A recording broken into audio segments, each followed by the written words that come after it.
It all started with a knock on my door and a pink slip slapped on my gate. I wasn't even back a full week on my family's 150-year-old ranch when the HOA decided I was suddenly a problem.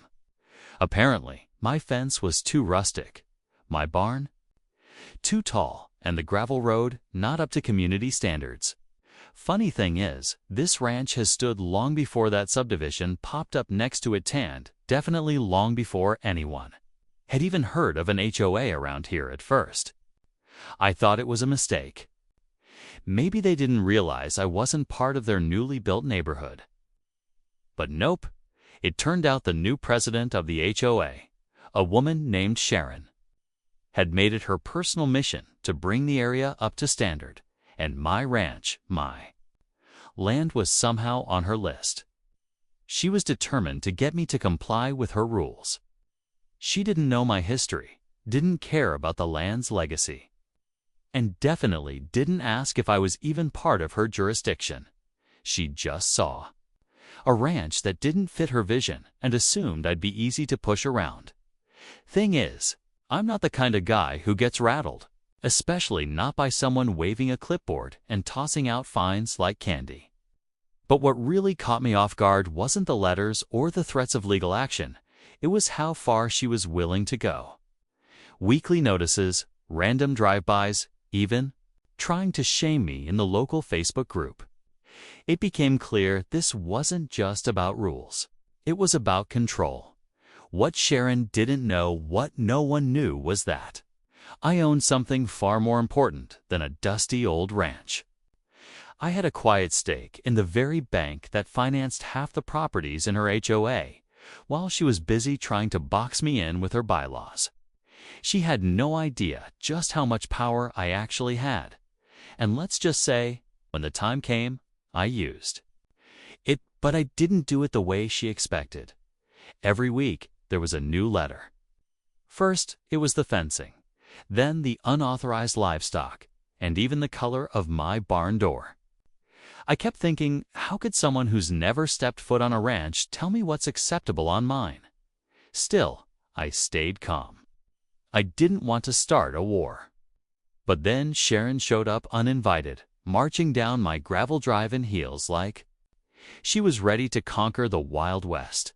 She had her little rulebook and a smug grin, acting like she had full authority over my land. That's when I knew. This wasn't just HOA drama. This was personal. Sharon wasn't alone either. She had a tight little circle on the HOA board, mostly folks who had moved into the neighborhood in the last 5 years. People who liked things clean, quiet, and uniform. They called my ranch an eyesore, said it hurt their property values. One guy even had the nerve to suggest I sell off part of my land to blend better with the neighborhood. That land's been in my family for generations. My grandfather raised cattle here. My father built that barn with his own hands. Selling, not even a thought. Meanwhile, I kept showing up to those HOA meetings, sitting in the back quietly, just watching. Most of them didn't recognize me. They thought I was just some stubborn rancher refusing to adapt. What they didn't realize was that I had access to every financial file, every late payment, and every loan application that crossed the desk of the community's preferred bank. Because I wasn't just a landowner, I was a silent partner in the very institution that funded their mortgages, but I wasn't ready to pull the trigger. Not yet. I wanted to understand what Sharon really wanted. Was it just about control? Or was there something more? And then I found out she had plans to turn part of the neighborhood into a private golf course expansion. And guess whose land sat right in the middle of it? That changed everything. I started digging, and the deeper I went, the uglier it got. That golf course expansion wasn't just a pipe dream, it was already in motion. Sharon had been working behind the scenes, talking to developers, drawing up quiet agreements, and even pitching the plan to certain HOA members in secret. The only thing standing in her way: my ranch. My land wasn't just inconvenient, it was the one piece she couldn't touch. and it was driving her nuts. I kept quiet, watching from the sidelines as her frustration grew. Her emails became more aggressive. Her tone at meetings more demanding. She even tried getting the county involved, claiming my old barn was a safety hazard. A county inspector showed up one morning, looking embarrassed, saying they'd received multiple complaints. I gave him a tour, let him take his photos. And by the end, he apologized. Said the place was in better shape than most homes in the area. That only made her more determined. One afternoon, I overheard her on a call outside the HOA clubhouse, her voice sharp and impatient.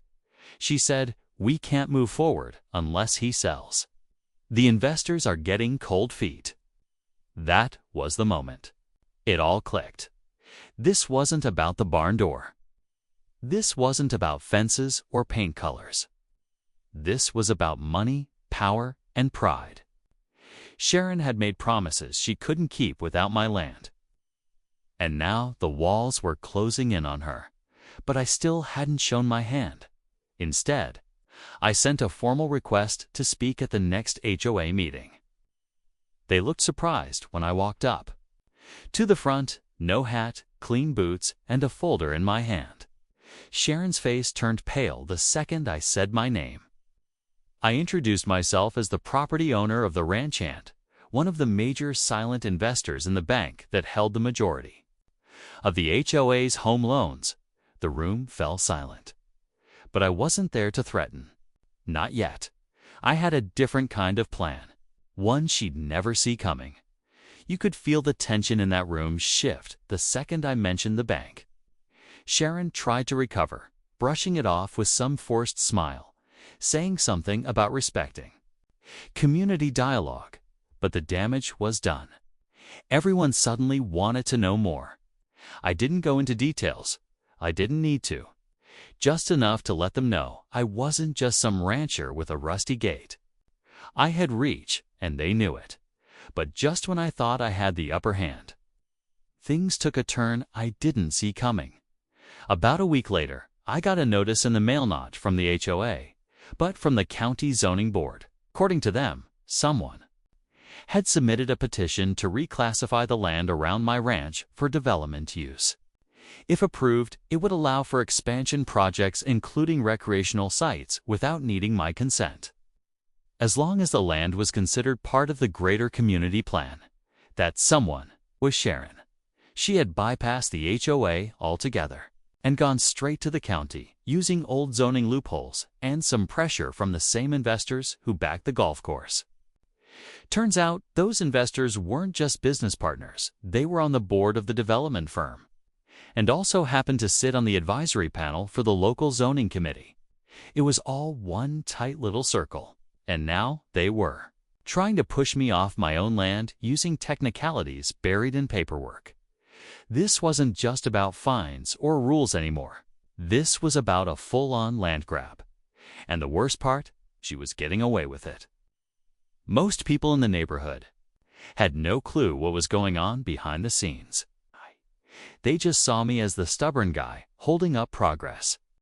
Sharon was spinning it like I was standing in the way of improving the community, painting me as the bad guy in public, while quietly trying to erase me in the background. That's when I knew I had to act fast. I had leverage.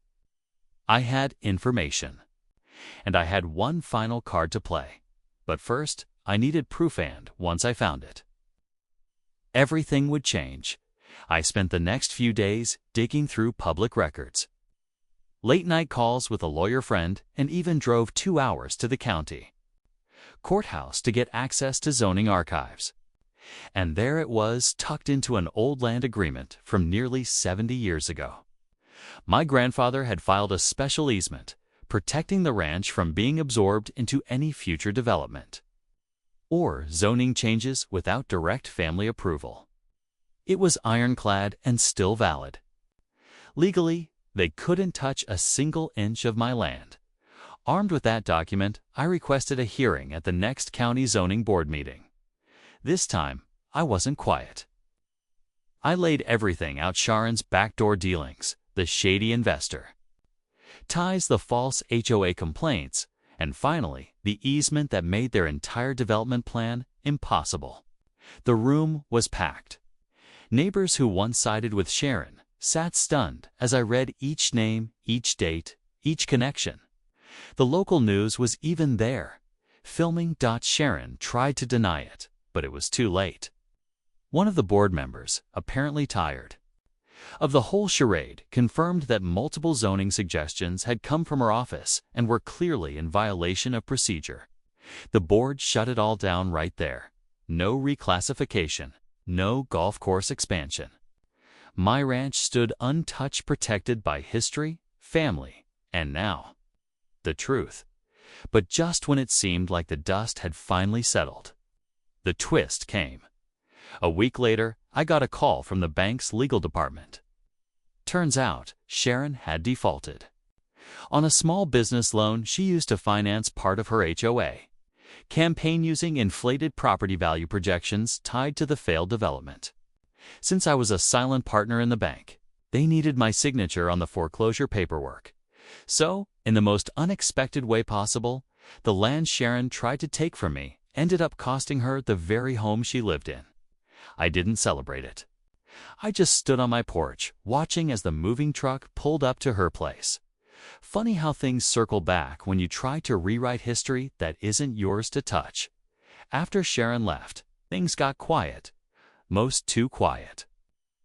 The HOA meeting started. Running smoother, the constant notices in my mailbox disappeared. And folks in the neighborhood who once looked the other way started waving again when they pass.